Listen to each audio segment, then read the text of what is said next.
ذرات گرامی، ایک ایسی سنت جو نبی علیہ الصلوۃ والسلام نے اپنے آخری وقت میں بھی اپنائی اور ہم تک وہ سنت پہنچی، وہ ہے مسواک کرنا۔ اور نبی علیہ الصلوۃ والسلام نے اس مسواک کو کرنے کی تلقین بھی فرمائی اور اس کی اہمیت کو بیان کرتے ہوئے فرمایا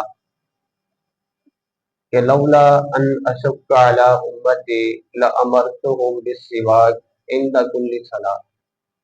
کہ اگر میں اپنی امت پر مشقت نہ سمجھتا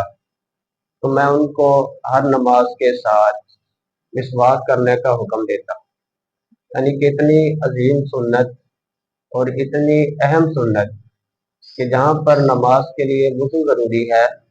وہیں پر آپ علیہ الصلوۃ والسلام فرما رہے ہیں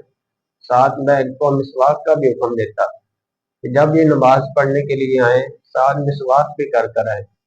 لیکن آپ علیہ الصلوۃ والسلام نے اس کو ہمارے لیے مشقت کا سبب سمجھا